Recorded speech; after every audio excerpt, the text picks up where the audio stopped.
उजड़ी हूं, बिखर कर संवरी हूं, मैं दिल्ली हूं।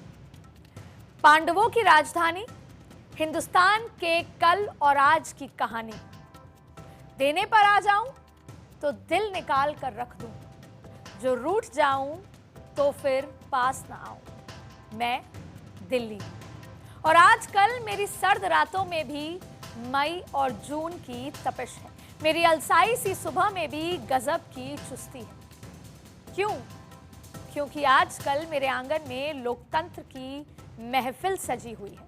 चंद दिनों में मेरे घर में लोकतंत्र का त्योहार दस्तक दे रहा है और मैंने इस जश्न की दावत पे सबको न्योता दिया है। पर मैं जानती हूं कि मेरे भोज का खाना कईयों को स्वाद से भर देगा तो कई बेस्वाद हो जाएंगे। और इसीलिए आजकल मेरी गलियों में नेता नगरी का शोर भी है। लेकिन राजनीति की इन राहों में कितनी रपट है, कितनी झपट। मेरी आवाज बनकर आज पॉलिटिकल कॉरिडोर में अदिति नागर बताएंगी एक एक सच। क्योंकि कल तक यहां जो अपने थे वो अब बेगाने होने लगे। कल तक जो साथ थे वो खिलाफ हो चले। दिल्ली की हर महिला के अकाउंट में हर महीने हजार रुपए डाले जाएंगे।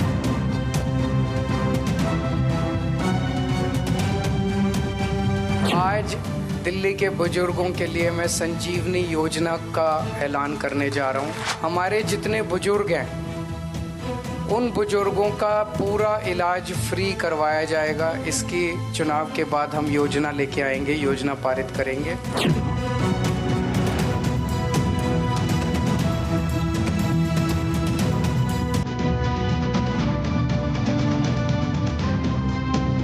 ये मुझे एक तो समझ में नहीं आ रहा कि अरविंद केजरीवाल की जितनी भी प्रॉमिस है सब फ्री है। इसके अलावा उसे कुछ सोचता नहीं है। तो एक बात स्पष्ट हो गई है कि किसी भी तरीके से आम आदमी पार्टी की सरकार दिल्ली में नहीं आ रही है। हम लोग जो कांग्रेस है, जिस तरह हम लोग पढ़े हैं पिछले 5-6 महीने में, मुझे तो पूरा विश्वास है कि आम आदमी पार्टी सेकंड ही नहीं, थर्ड पोजीशन पर आएगी। बीजेपी सेकंड है।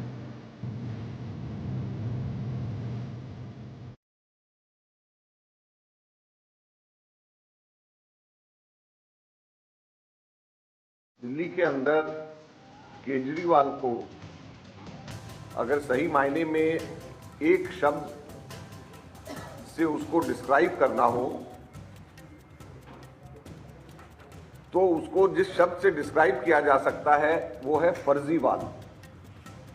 क्योंकि अगर कोई फर्जीवाड़े का राजा है पूरे देश के अंदर तो वो फर्जीवाल केजरीवाल है।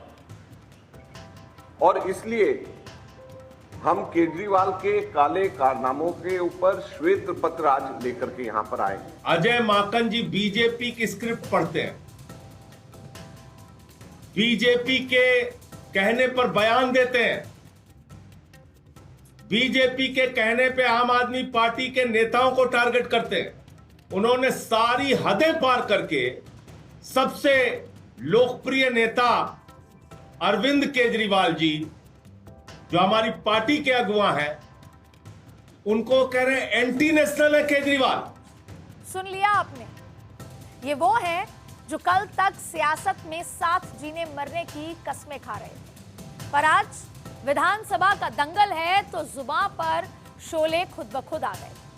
और जो ये लड़ाई है वो क्यों है, पहले वो समझ लेते हैं। दरअसल दिल्ली की राजनीति में राजा वो बनेगा जिसके साथ होंगे ये 5 फैक्टर।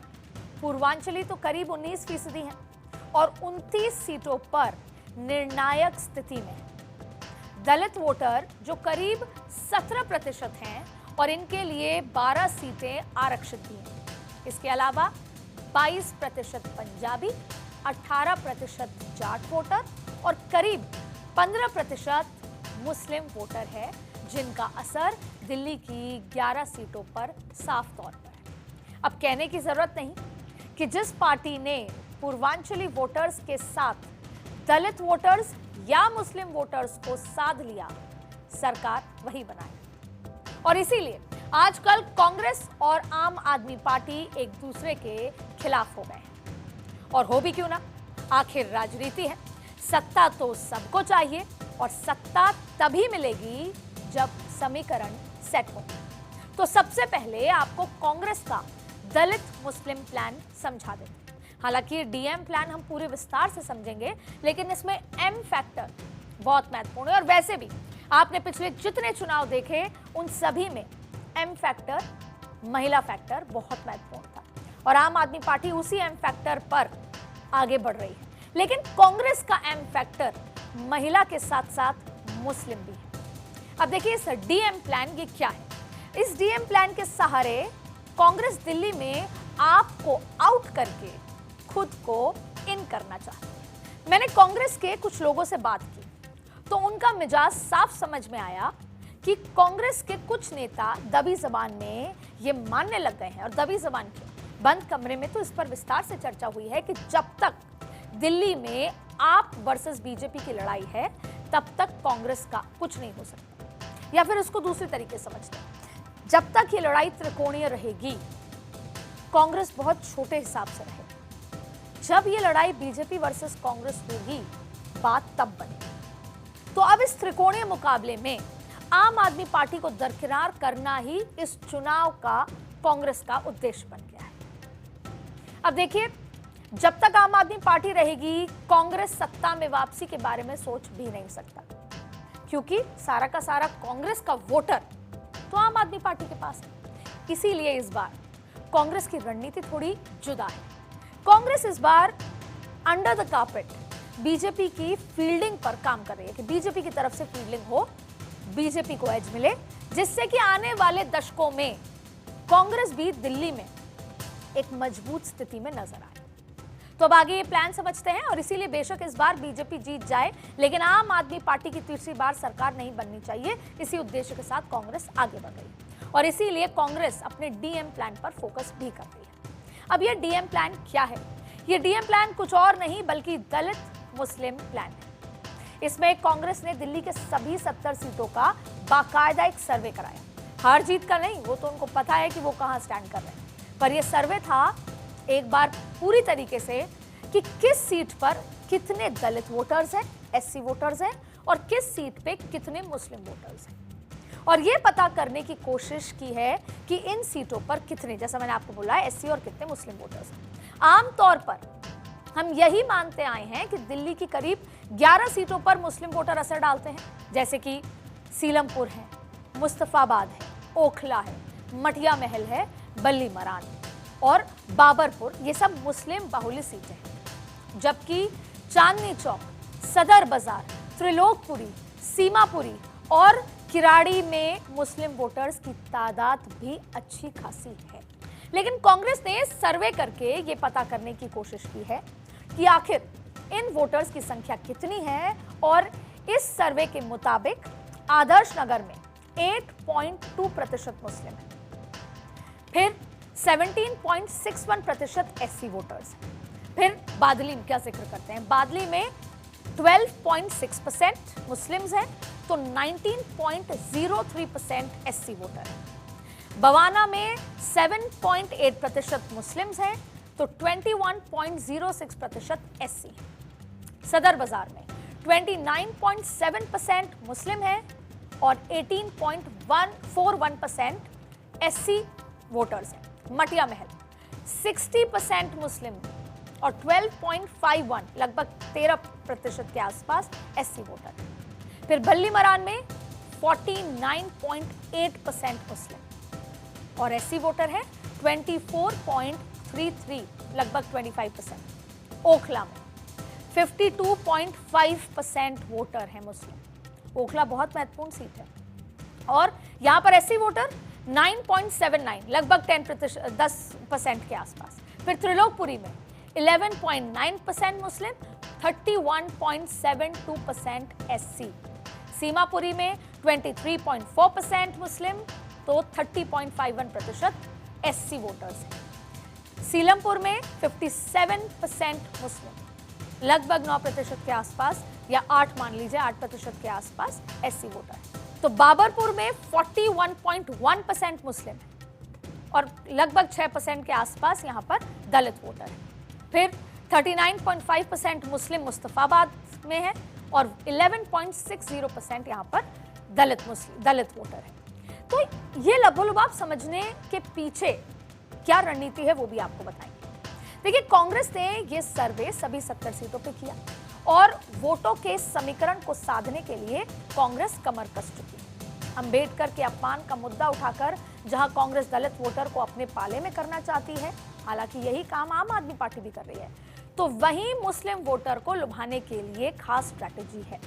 अब मेरे जानकार सूत्रों के मुताबिक कांग्रेस माइक्रो मैनेजमेंट के जरिए घर घर जाकर, क्या कैसे, ठीक वैसे ही जैसे महाराष्ट्र में बीजेपी ने एससी वोटर्स को साधने का काम किया, उस माइक्रो मैनेजमेंट के लिहाज से घर घर जाकर मुस्लिम वोटर को अपने पाले में लाने की कोशिश में जुट चुकी है।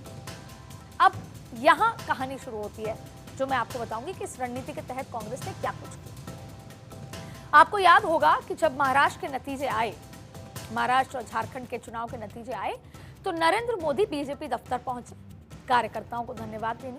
अप्रत्याशित जीत थी और उस भाषण के दौरान उन्होंने, भाषण खत्म होने के दौरान एक बात कही। उन्होंने कहा कि 2013 में आनन फानन में जब सरकार जा रही थी तो आनन फानन में दिल्ली की बहुत सारी जमीनों को वक्फ को दे दिया। ये बात आपको भी याद होगी। जब ये कहा गया उसके बाद कांग्रेस ने एक रणनीति बनाई कि जब भारतीय जनता पार्टी पोलराइजेशन की रणनीति पर काम कर रही है तो अब दिल्ली में भी हम वही करेंगे। इस बयान के बाद कांग्रेस की रणनीति हुई और उस रणनीति के तहत कांग्रेस ने काजी निजामुद्दीन, उनको दिल्ली का प्रभारी बनाया। दानिश अबरार राष्ट्र सचिव बनाए गए। इसके अलावा स्क्रीनिंग कमेटी में भी इमरान मसूद का मुस्लिम चेहरा रखा गया ताकि मुस्लिम वोटर्स को अपने साथ लाया जा सके। अच्छा, अब 70 सीटों की बात है। 70 सीटों पे कमर कस रही है कांग्रेस, लेकिन कांग्रेस को असलियत पता है। वो दो चीजें कर रही है। पहला, जिन सीटों पे मुस्लिम बाहुल्य इलाके वाली सीटों पर काम करना, उसमें भी सारी सीटें नहीं, केवल 8 से 10 सीटें। टेक्निकली इस चुनाव में कांग्रेस केवल 8 से 10 सीटों पर काम कर रही है और वो ये चाहती है कि इस बार विधानसभा में 8 से 10 विधायक कांग्रेस के पहुंच जाएं, जो कांग्रेस की जीत होगी। और अब अपने मुस्लिम वोटर्स को वापस लाने की कवायद है। उसमें जो ये बयान है जो नरेंद्र मोदी द्वारा दिया गया है वक्फ पर, वो भी कारगर साबित होगा, कांग्रेस को लगता है। और दूसरा, उन्होंने 3 जो ये लोगों का नाम मैंने बताया, काजी निजामुद्दीन, दानिश अबरार और इमरान मसूद, ये भी कारगर साबित होगा। और फिर माइक्रो मैनेजमेंट, घर घर जाकर सबको समझाना कि कांग्रेस के साथ रहोगे तो बचे रहोगे। तो ये पूरी स्ट्रैटेजी, और साथ में फिर बात आई अंबेडकर के बयान को। अब वो कौन बेहतर बुना पाता है, अरविंद केजरीवाल या कांग्रेस, ये आने वाला वक्त बताएगा। तो ये था कांग्रेस का डीएम प्लान में से एम, जो बहुत महत्वपूर्ण है। और इतना ही नहीं, आपकी काट के लिए कांग्रेस जो चुनावी वादे करने की तैयारी में है, वो भी अरविंद केजरीवाल को परेशान कर सकते हैं। अरविंद केजरीवाल जाहिर तौर पे मुस्लिम वोट जाने से तो परेशान हो ही रहे हैं। दूसरा, कांग्रेस की रणनीति के तहत अब अजय माकन और सीनियर राष्ट्रीय नेता जो बयानबाजी कर रहे हैं उससे भी परेशान हो रहे हैं। और अब तीसरी बात, जो मैनिफेस्टो में वादे हों।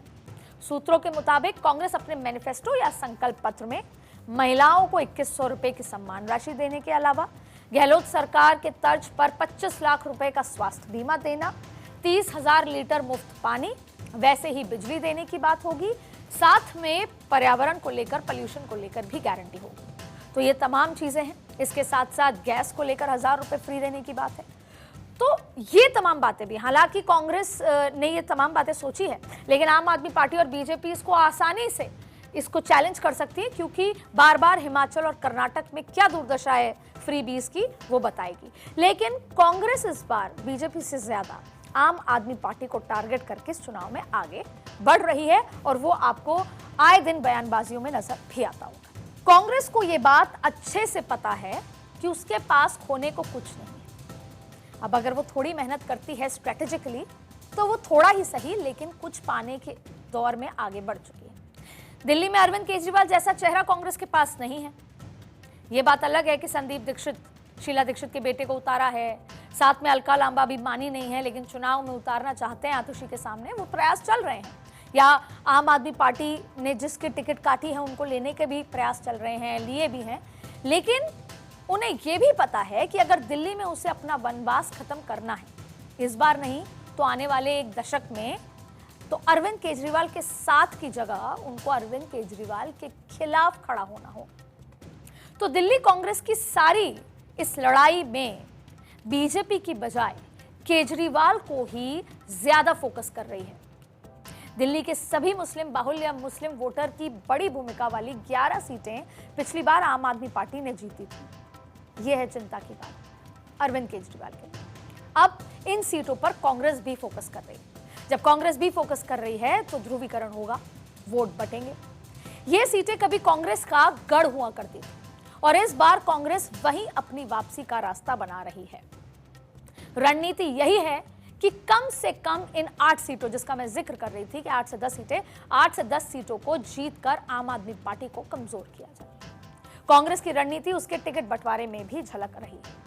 एक तरफ आम आदमी पार्टी ने सभी 70 सीटों पर उम्मीदवार उतार दिए हैं, जिनमें 5 मुस्लिम चेहरे हैं, तो दूसरी तरफ कांग्रेस के 47 घोषित उम्मीदवारों में से 6 मुस्लिम उम्मीदवार खड़े हो चुके हैं और माना यह भी जा रहा है कि आने वाले वक्त में कुछ और मुस्लिम उम्मीदवारों को कांग्रेस उतार सकती है। अब इस वक्त दिल्ली का चुनावी चक्रव्यूह कुछ ऐसा है जहां कांग्रेस और बीजेपी दोनों के सामने एक ही चुनौती है, क्योंकि अगर कांग्रेस दिल्ली में पूरी तरह खत्म हो चुकी है तो बीजेपी भी पिछले 2 चुनाव में कुछ खास नहीं कर पाई।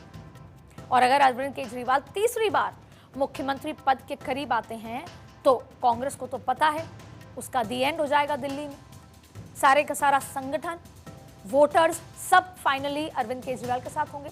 लेकिन भारतीय जनता पार्टी के लिए भी बड़ी चुनौती होगी। 3 बार का मुख्यमंत्री का कद राजनीति में बड़ा होता है, क्योंकि कहते हैं ना कि दुश्मन का दुश्मन दोस्त होता है।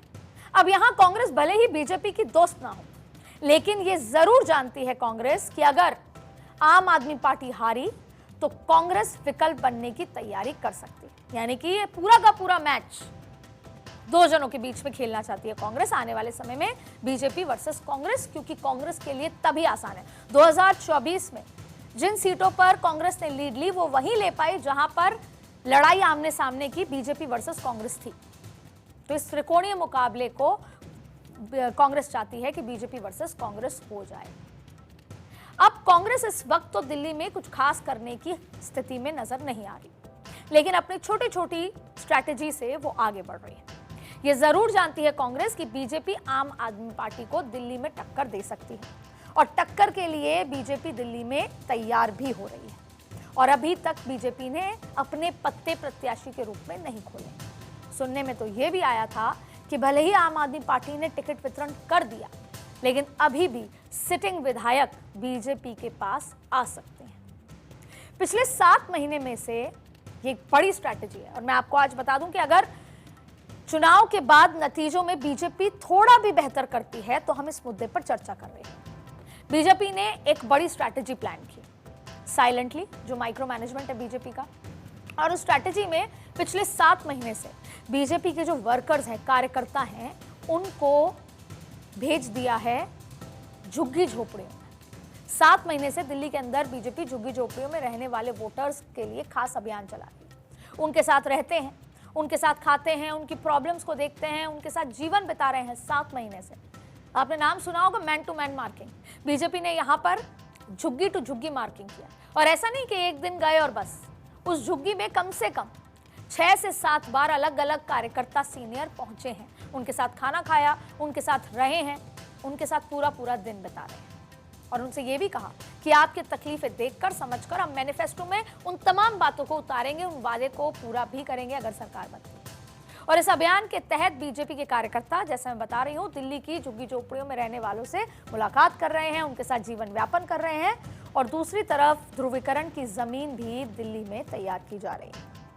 और यही वजह है कि दिल्ली के अंदर रोहिंग्याओं का मुद्दा उठाकर बीजेपी फ्रंट फुट पर खेल रही है। तो दूसरी ओर बीजेपी की नजर पंजाबी और सिख वोटर्स पे भी है।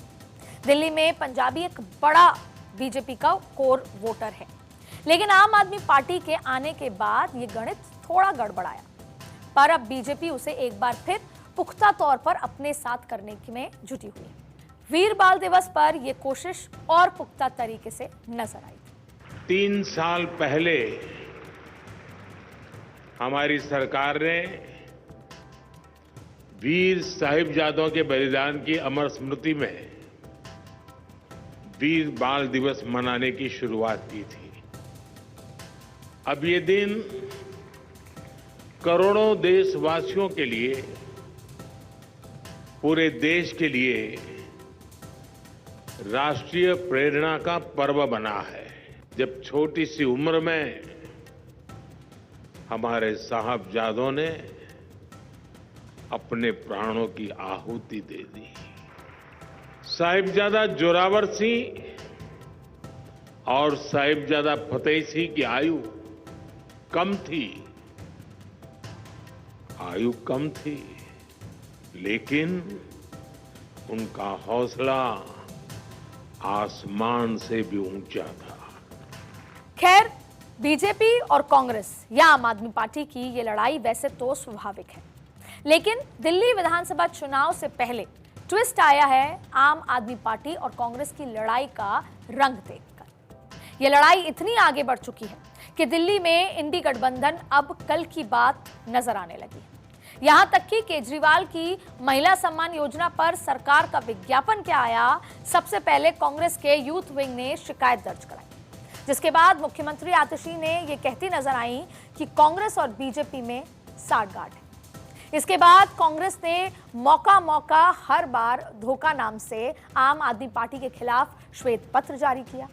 तो संजय सिंह ये कहते दिखे कि कांग्रेस के दिल्ली इकाई के नेता बीजेपी के साथ खड़े हैं। अब ये सब क्यों हो रहा है?